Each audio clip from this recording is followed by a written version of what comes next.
안녕하세요. 장튼 이튼병원 소화기내과 전정현입니다.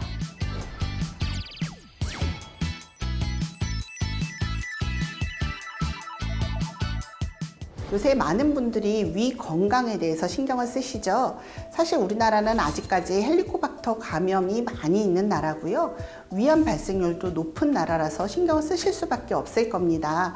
저는 앞으로 여러분들이 궁금해하시는 위 건강에 대해서 얘기를 해보고자 하고요. 오늘은 그 첫 번째 시간으로 여러분들이 2년마다 꼭 하고 계시는 거, 공단 위암 검진에 대한 모든 것을 설명드리고자 합니다.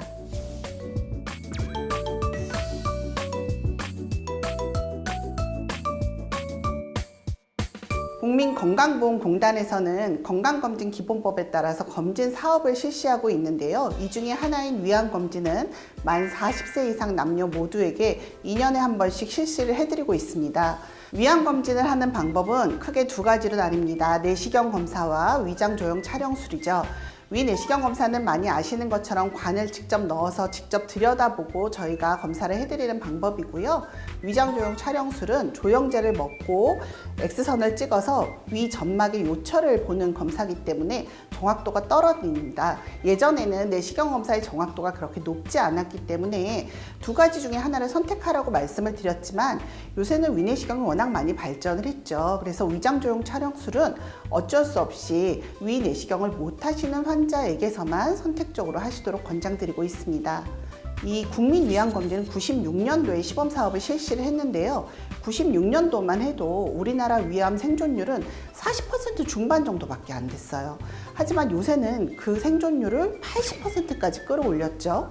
그 이유는 아무래도 모든 국민들이 정기적으로 위내시경 검사를 하면서 위암이 진행성 위암으로 되기 전에 조기 위암일 때 발견한다는 점일 거예요. 위암은 위에만 국한되어 있는 조기 위암과 진행성 위암으로 나눌 수 있는데요. 위 점막에만 국한된 조기 위암의 경우에는 생존율이 무려 98%까지 보고가 되고 있거든요. 하지만 위 주변으로 임파졸로 퍼지든지 아니면 먼 장기까지 퍼지는 경우에는 그 생존율이 60%, 10% 미만으로 급속도로 낮아지기 때문에 공단 위암 검진의 목표는 조기 위암을 진단하는 데 있다 해도 과언이 아니겠습니다.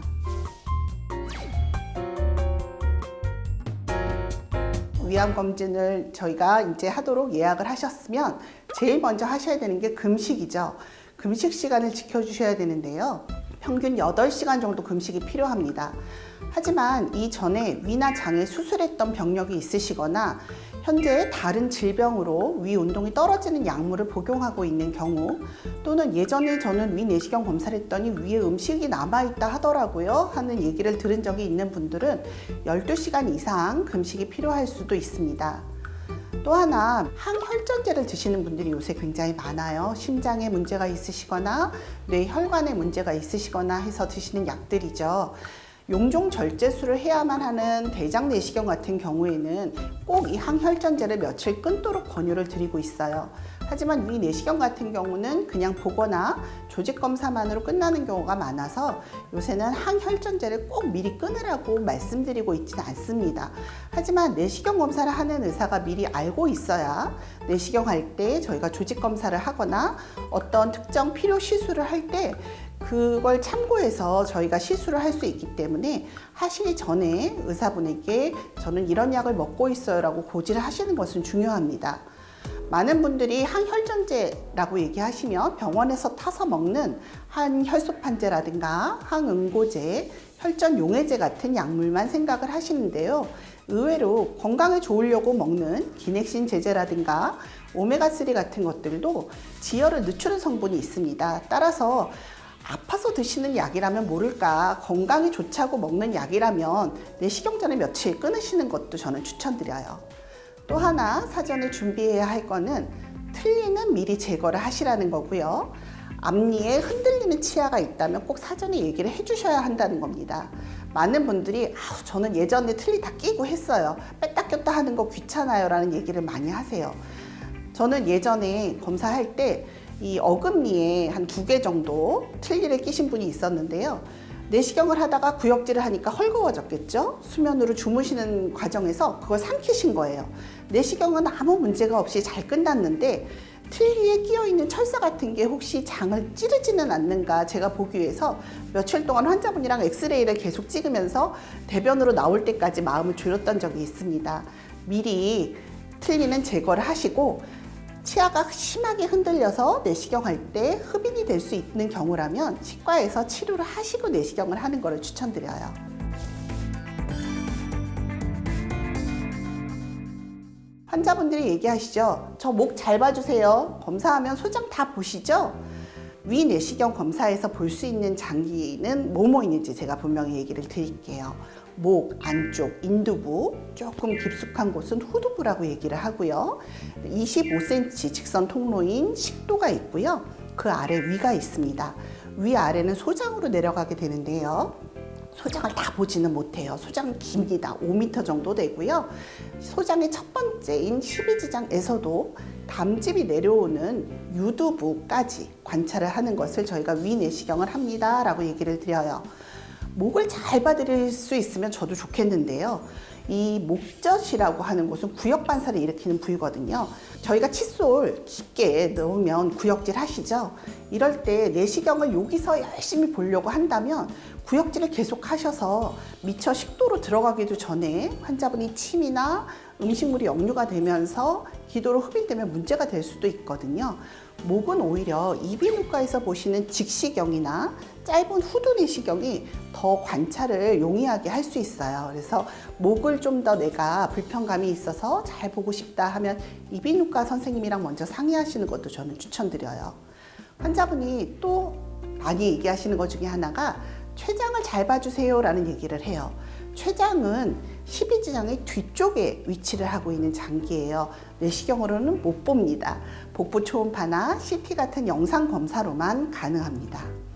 환자분들이 또 하나 가장 많이 얘기하시는 게 저는 얇은 내시경으로 해주세요. 두꺼우면 너무 불편해요 라고 얘기를 하세요. 지금 시중에 여러 기계 회사에서 내시경 기계들이 나오고 있죠. 기계 회사는 다 다를지언정 성인 내시경으로 나오는 굵기는 거의 비슷해요. 9mm에서 1cm 정도가 됩니다. 얇은 내시경이라고 알고 계시는 건 소아들을 위해서 만든 소아 내시경이나 코로 들어가는 경비 내시경 같은 경우는 한 5, 6mm 정도 돼요. 조금 얇죠. 하지만 이런 거를 통해서 내시경 검사를 하다 보면 관이 좁으면 아무래도 시야가 좁을 수밖에 없거든요. 그러면 구석구석 관찰하는데 한계점이 생길 수밖에 없고요. 더 오래 관찰을 해야 됩니다. 또 조직학적인 검사를 한다거나 어떤 추가적인 검사를 하는데 한계가 있을 수밖에 없어요. 그래서 저는 가장 기본적인 성인 내시경 검사가 가장 검사의 정확도를 높일 수 있다는 점을 말씀드리고 싶어요. 또 하나 환자분들 내시경 검사하면 조직 검사 했다고 많이들 들으시죠? 그때부터 많은 분들이 나는 암인가 보다 집에 가서 통장 정리하시고 초주검이 돼서 일주일 후에 조직검사를 확인하러 오시는 분들이 계세요. 사실은 의사는 조직검사를 하는 이유는 보다 정확한 진료를 하기 위해서이기 때문에 대부분 양성병변인 경우가 훨씬 더 많습니다. 조직검사를 했다고 초주검으로 들어 누우실 필요는 절대 없다는 거 분명히 아셨으면 좋겠습니다.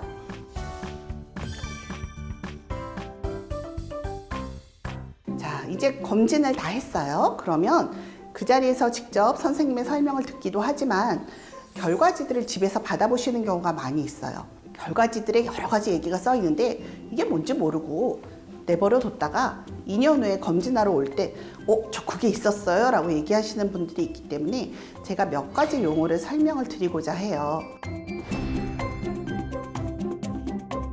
상처에 관련된 용어가 미란, 궤양, 호에 관련된 얘기인데요. 크게 세 가지로 분류할 수가 있을 것 같아요. 내시경 검사를 하면 뭔지 알 수가 없어요. 조직 검사를 해도 이 아래에 있는 혹은 뭔지 모릅니다. 2cm 넘어가는 종양인 경우에는 필요한 경우는 수술까지 가는 경우도 있어요. 저희가 가장 많이 듣는 얘기는 공단 요양검진 안 하고 돈 주고 하는 거 할래요. 그게 더 정확하겠죠? 왜 치료를 안 해주나요? 왜 약을 안 주나요? 마지막으로 제가 드리고 싶은 말씀은